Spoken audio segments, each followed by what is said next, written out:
I'm Nick Westergaard, and this is On Brand, helping you tell your story. The secret to great creative work isn't just the idea, it's knowing how to get there.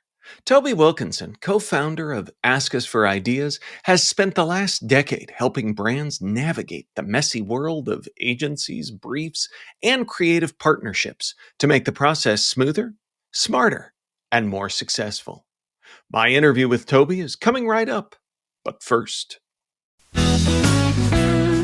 Marketers, Deborah Eckerling here. And I'm Keith Smith, and we host the MPN Meta Marketing Show, which is not just another marketing podcast, but the marketing podcast about all the other marketing podcasts. Podcasts are booming, right? We love them, and people actually listen. They don't scroll, they don't swipe, well, except maybe during the ad breaks. But here's the secret. With the Marketing Podcast Network, your ads don't make people hit skip. We put your brand on shows that people actually want to hear. That's right. We match your message with podcasts that make marketing nerds like us perk up and take notes, or at least nod knowingly, pretending they understand. And don't worry, because we'll deliver your ad naturally. People might even think that we love your brand personally, which of course we totally do, unless it's a veggie smoothie, then maybe not. If you want your brand heard without making listeners roll their eyes, head to marketingpodcasts.net and catch marketing fans at work, rest, and play. Seriously, your audience is already listening. Make sure they hear your brand and not our awkward jokes. Join the conversation, because good ads shouldn't just be tolerated, they should be enjoyed. Yes! Rinse takes your laundry and hand delivers it to your door, expertly cleaned and folded. So you could take the time once spent folding and sorting and waiting to finally pursue a whole new version of you. Like Tea Time You. Or this Tea Time You. Or even this Tea Time You. So did you hear about Dave? Or even Tea Time You. So update on Dave. It's up to you. We'll take the laundry. Rinse. It's time to be great. Toby Wilkinson, welcome to On Brand. Thank you. Thank you for having me, Nick. It's very nice to be here. So I have to ask, as we talk about the creative process, naming is one of the trickier parts of that process. And I'm always I am fascinated when a interesting name comes across my email inbox. So how did you and your co-founder come up with the concept of Ask Us for Ideas? Because I'm imagining you probably had some folks asking you for ideas. It's a good question. We laugh a bit about that story because I wish there was some sort of really nuanced and poetic reason that we land on that name. But truth be told, the truth to how we landed on the name we did, which we've come to love and is very much part of the fabric of the business, and you referenced it there. When Nick, my co-founder, Nick and I, for a bit of context, Nick and I have been friends since we were 13. So our relationship is one of friendship first and business second. When we were starting this business, and we started this business when we left university, so it was this is our foray into employment, and neither of us have a hugely rich background to tell before this business. We were actually working out of my family home at the time, and my father, who was a sort of natural advisor to us, just based on the fact he was my father, sort of peered over our shoulder at one point and to ask us what we were doing, and I think at that point we were trying to find the name and find a URL. And I think he made some comment about, I wouldn't worry about that too much at the moment. You don't even have a business plan. I would just lump for the first thing you could go for. And then if you come up with something better in the making of it, then you can always change it. But I'd worry about the meat of the business ultimately first. And so we discussed Ask Us for Ideas as a name, and neither Nick or I hugely loved it. The reason being actually because at the time in the UK, and I'm sure, there's very similar things in the US, and this company still exists. There's a company called We Buy Any Car. It was essentially a cheap and fast way to get rid of a car rather than go through a sort of more complex sale process. And we felt it was somewhat of a cheap name as a consequence of that. But we went with it. And actually we refer to the business as Alfie. which is the acronym AUFI.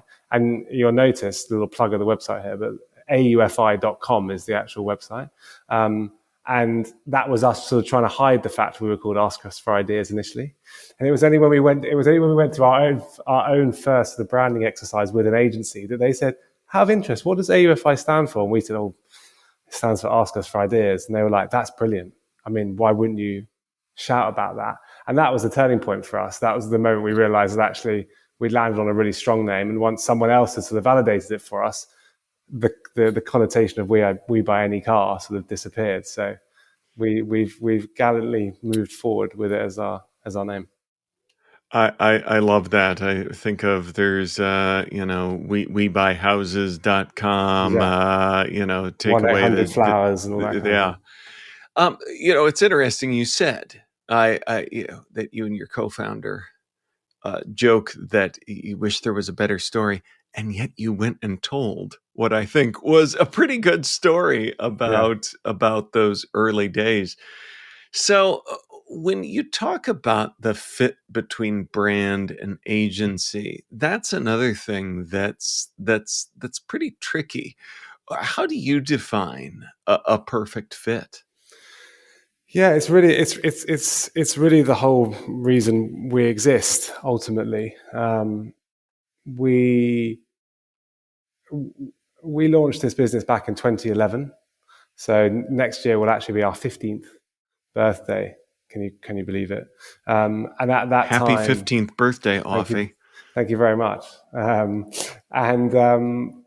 At the time, the sort of agency landscape was probably going through its biggest transformation ever, and it has continued to transform and transforms even today in terms of stuff I'm sure we'll discuss at some point in this podcast. But the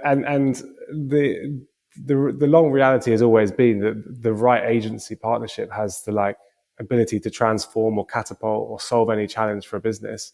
The challenge is it's much easier to get wrong than it is right, and as a consequence, you hear the "I don't like agencies. I got burnt by an agency," and it wasn't the fact that agencies are bad; it was ultimately that the wrong agency was selected, and that in part comes down, we think, to not enough emphasis or consideration being put on the element of finding an agency rather than just diving into the work with an agency. And the reality is that is often because people are trying to pick agencies at a very fast pace because they need to do something by a certain time. And so they jump into Google or more recently ChatGPT to get recommendations for agencies. The challenge with that is while those engines are phenomenal and I would never try and compete with them, they lack they don't ask questions or they don't ponder as to why they're recommending that agency. They just recommend based on whatever the algorithm suggests they should recommend. So what we try and do is we use our knowledge of the agency landscape and the curated network of agencies that we've built very strong relationships with and have very detailed understanding of, to ask questions of a client around, how have you arrived at this point? What are you really looking to achieve? What does success look like? How do you operate as a company internally? And how do you like to operate with external partners? And what does that mean to the type of agency and the relationship you want to have with them? So we really tried to get into the understanding the kind of the goals and the complications of the work rather than just the sort of surface level needs. And I think if people can go into, or brands can go into the process of being really aligned internally as to what is the sort of external point of view or the external set of skills and capabilities that you really need to complement or challenge your own, then that sets them up for what I call the head and the heart test. And I think picking the right agency, or when you've picked the right agency, or when the relationship has the best chance of success, when both your head and your heart feel really good about the decision. Because the reality is, if you go just with your head and it's very tick boxy and practical, you'll get a perfectly fine thing, but it might not have the impact it could have. If you go with just your heart, you might get something wildly exciting that excites you, but doesn't potentially achieve the things you set out to achieve. And so I think, it's pretty basic and not particularly complex. But if if the agency you can be really clear that, yes, this makes sense. This is why we're doing this. These are the really important things we need to achieve. And these are the skill sets that we don't possess, not just the ones that we like the sound of what they're saying and it excites us, but they really are going to solve the challenge we need. And simultaneously, you're just really excited by their personalities, their experience, the way they see the world, the way they see your problem, their past work. I think if those two things collide, and that's what we try and help people to find, then you have every chance of a really, not just a great relationship for that project, but the relationship can grow. And that's where the real impact can be in terms of a long-term agency relationship. So as you talk about the need for a process, is there an easy way to describe start to finish what that process of agency selection should look like? It's hard to fit. I'd say it's hard to fit everyone into the same bucket because companies are so different. And part of the joy of what we do is we work with a 2-person small startup, and then we work with a global business, and we work on both ends of the spectrum, and very little connects those two companies apart from them simultaneously find themselves at this inflection point where they know that they need or feel they would benefit from an external perspective. But I would say, despite what end of that spectrum you are, big company to small company, whether you're a B2B company or B2C company, I think the first thing is it's important that the key stakeholders are aligned internally as to what this project is about and what you're trying to achieve and what does success look like. From there, you can create a pretty good brief that shares the sort of overview of where the company is at, what you're looking to achieve and what success looks like, and any parameters within which, or any sort of things that it's important for an agency to know in order to work with them. That can all be laid out and be quite clear. And I think that brief, it serves two purposes. One, it's the platform for a great conversation with an agency. And it's in those great conversations that you start to build a rapport and an understanding of how an agency operates.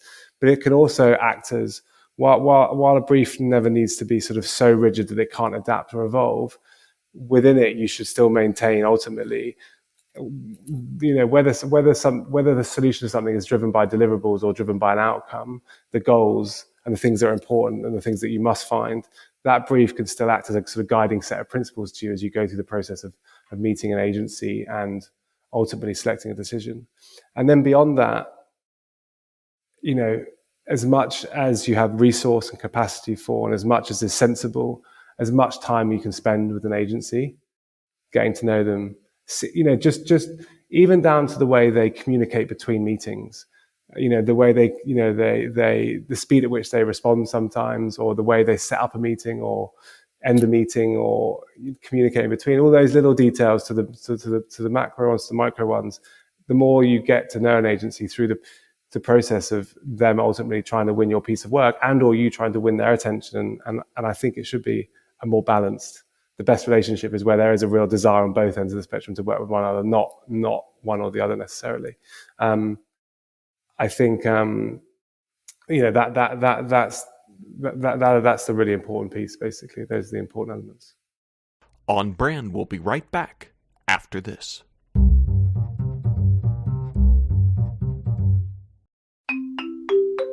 So, you're about to make a trade based on a friend's text. But which you do you listen to? Is it, we could buy a house in Tulum? Get optioning those options. We could lose everything. Or, let's do a little research. Get your head in the trade and make the investment decision that's right for you. Learn more at finra.org/trade-smart.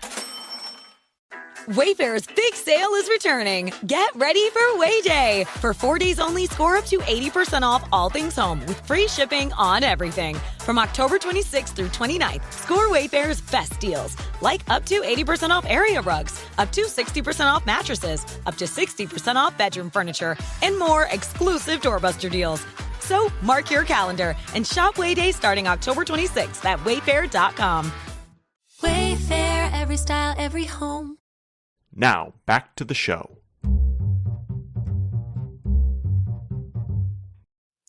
You mentioned relationships earlier, and I have to think, being in this very unique business, that you're making relationship references on the regular.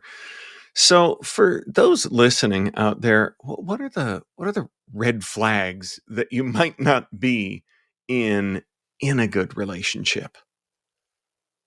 Yes, you're right. The sort of relationship sort of metaphors come sort of flowing Yeah. sometimes, and dating, all that kind of stuff. It's quite natural to lead into that. I think what are the red flags? Um, I think one I'd always lean back to is, I think if you're chasing something, it's unlikely to work out. Um, I think it's natural potentially sometimes to chase after a certain agency because they did a piece of work, and they find themselves, maybe there's compromises on both sides for the relationship to start. Maybe one's spending more money than they want to spend, and one's having to do it for less than they'd like to charge for. And even though that can work out, it's not impossible. I'm not suggesting that. I think that imbalance can, where there's already cracks, it's hard for those cracks not to widen at some point. I think ultimately it's, it's somewhat cliched, but like trust and respect and really frank and honest communication and communication, like in anything, you're going back to relationship conversations here, communication is so important. And I think, that's why I always say to both client and agency, again, I go back to a bit what I was talking about earlier, that the process of finding an agency should be a trial run for what it's like to work with one another. And I think in that process, you've got to lay all your cards on the table, and you've got to set the stall out that, you can both be frank and honest with each other, and clear feedback is going to be vital to this process. And so I think, if you're finding yourself on either side of the table holding back information because you're worried about upsetting that person, or it's like at some point in this process, you're going to see something you don't like, and either you're going to have to tell them that, or it's going to rear its ugly head somewhere later in the process. So I think it's, somewhat cliched, but I think that it's true. That it is such a relationship business.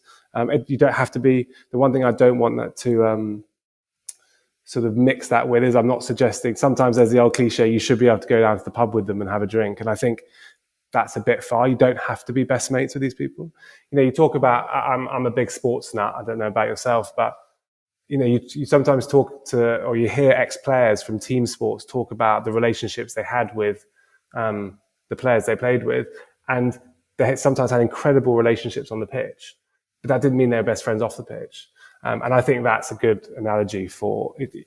I think it's wrong to say you've got to be able to go down, I would say the pub, but whatever the equivalent is in the States, and have a drink with them. You don't have to be best friends, but I think there's got to be a real sense of respect, trust, good communication, etc.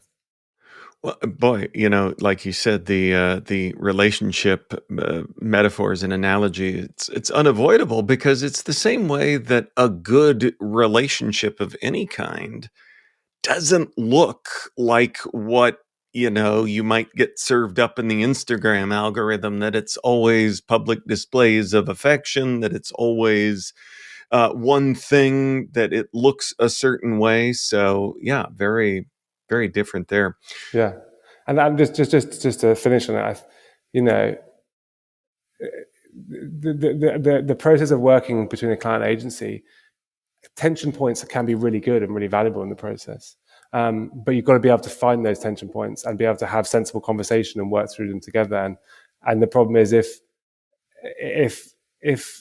someone goes into a relationship with the slightest of doubt that an agency is the right person, the moment a crack forms, they'll see that as a reason to end the relationship, or it didn't work out for whatever reason, rather than saying, okay, this is a really good opportunity for us to move forward, and we can work through this together, and there's positives that can come from this. So yeah, having the strength in the relationship to work through those moments is vital. So years ago, I was a very, very, very, very small agency co-owner. And I know that the agency business over the past couple of decades has expanded, contracted, shifted, digital, social, hybrid, AI enablement. It was tricky enough before, and it's not, oh, now we've gotten to this plateau and it's easy to understand. So as a sort of matchmaker of agencies, when the agency landscape is going through so many shifts, how do you make the best connections and know what's right? It's a good question. We're and I'm forever talking about the sort of spread of skills and capabilities and new ones transpiring, and the way certain platforms work completely shift overnight and people having to adapt to that. And again, I go back to the sort of origin story of us. The reason, not only was the sort of agency landscape in 2011 going through a period of change via the fact that all the sort of best and some of the top talent within big networks was going to set up their own small agencies. What you also saw was the proliferation of different agency capabilities and skills and specialisms, and that's what allowed a business like ours to exist, and where we found the opportunity to exist. We have part of our team of 12 is the network team, and the network team work all week on kind of maintaining relationships with the network, mapping the network, onboarding new agencies that in a very strategic manner that fill gaps within the network that cater to certain types of projects or needs, or as new skills arrive, how do we make sure we have the very best people in those areas? And part of the work they do is to have, quarterly catch-ups with each of these agencies. Each of these meetings they then record, and we have a fortnightly meeting called Agency Hour, where they present back to the wider team here the conversations they've had and what they've learned about how this agency is adapting in this new era, who they're hiring, what they're passionate about, what the type of projects they want to be working on. So we have this ever growing sort of database of both sort of practical information but also anecdotal information that we leverage when we're talking to clients and understanding what is it, the sort of specialism, the sort of unique understanding of a certain type of audience or how a certain platform works, that we can make sure, okay, well, we know that agency over here has been heads down in this new platform for the last year, and they've hired someone who previously sat client side within an organization that was very successful in this area, and they're bringing that knowledge to the table. And that, I go back to the sort of the reason, the value that we bring is for someone to, it's sort of in some degree, I hate to use the word moat, but you hear about it in business and technology.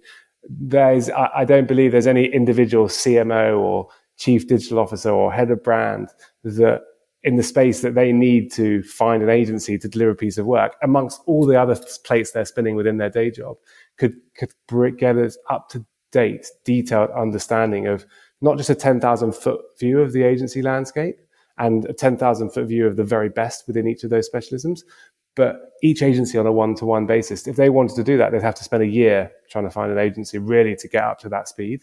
And that's the knowledge that we want to bring to clients on a project by project basis to help them really quickly in a way that is, helps them.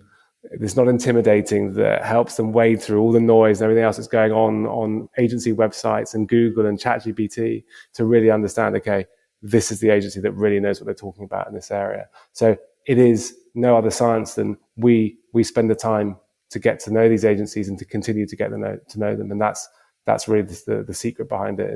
Is nothing more complex than that. But I take my hat off to Shah and Beth, who are the agency network team here, who are the real drivers of that in the company.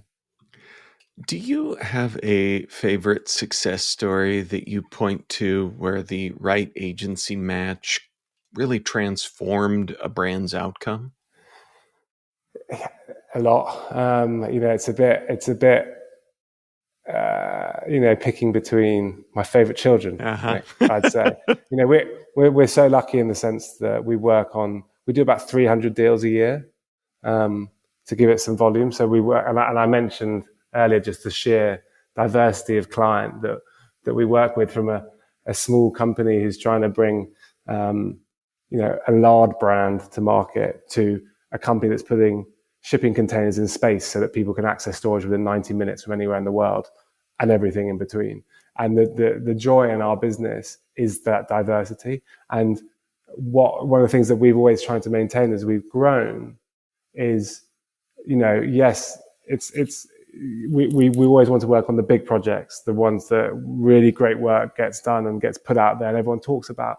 But our route has always been in also supporting the companies right at the beginning of their journeys.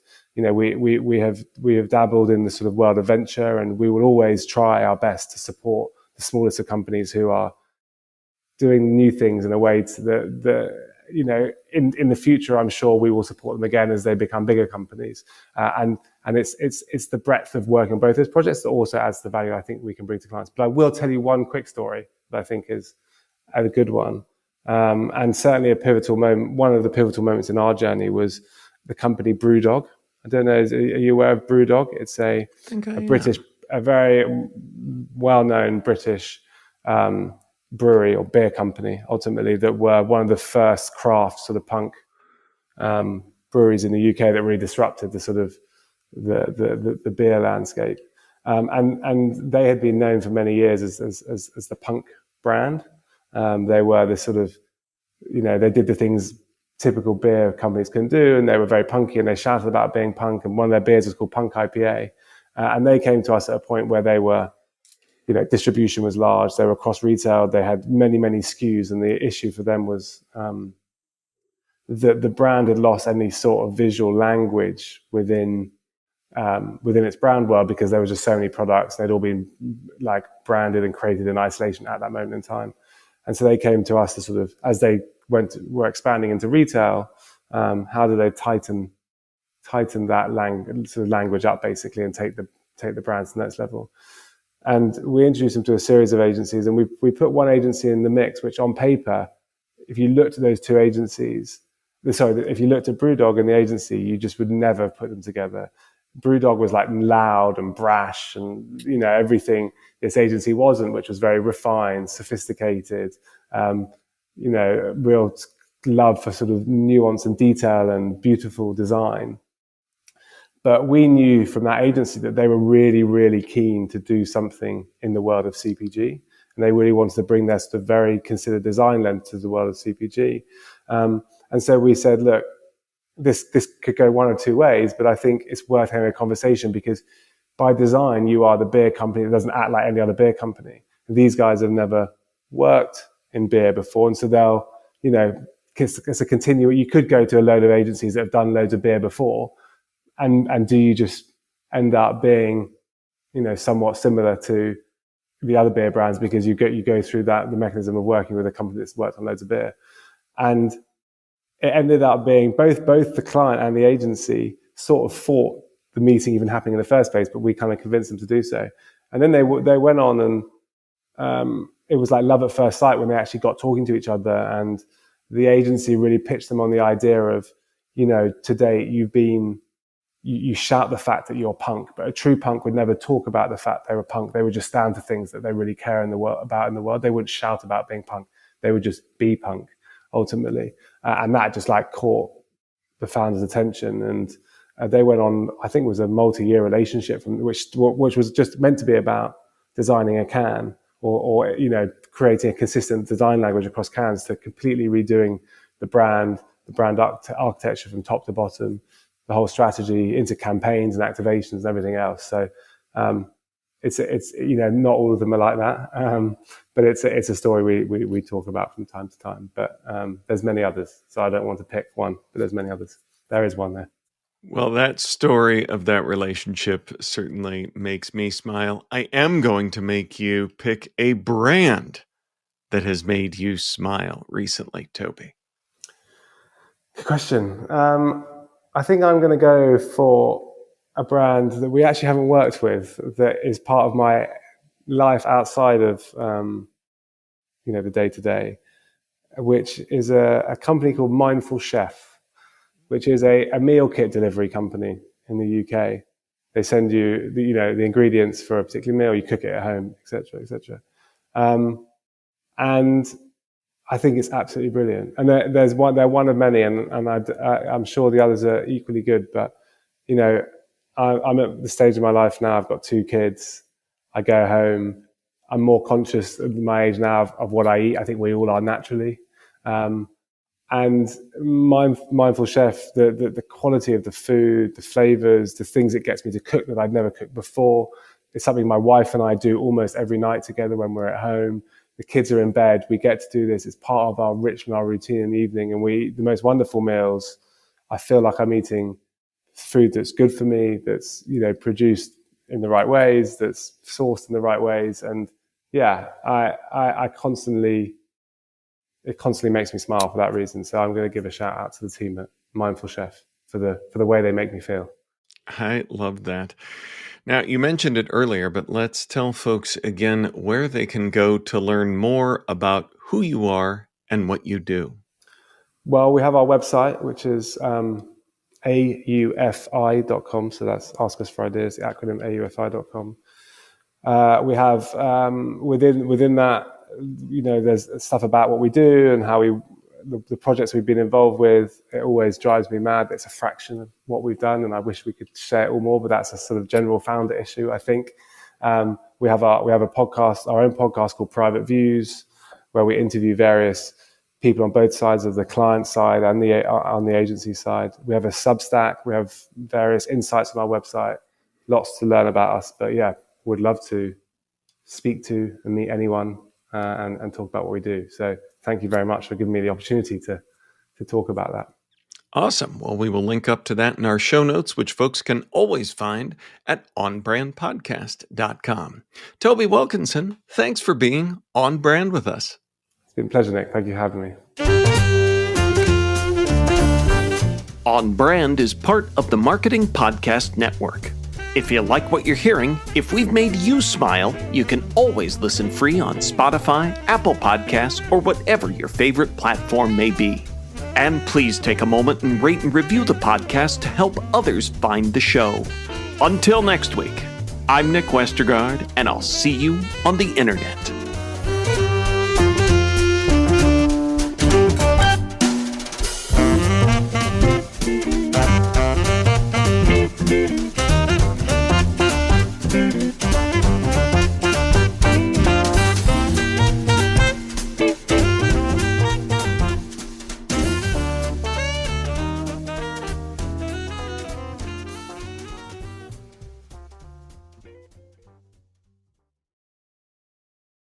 You may know you're listening to this show along the Marketing Podcast Network, but did you know there are other great shows on MPN to help your business? Robbie Samuels hosts the On the Schmooze podcast. Robbie, tell listeners what to expect from the show. Since 2015, I've interviewed entrepreneurs who overcame challenges to achieve success in their field or industry. Tune in to On the Schmooze to listen as I ask deep questions to elicit untold stories about leadership and networking. And where can people subscribe? Find the show at ontheschmooze.com or on marketingpodcast.net, or just search for it wherever you get your podcasts. You heard them. Go subscribe. This podcast is heard along the Marketing Podcast Network. For more great marketing podcasts, visit marketingpodcasts.net.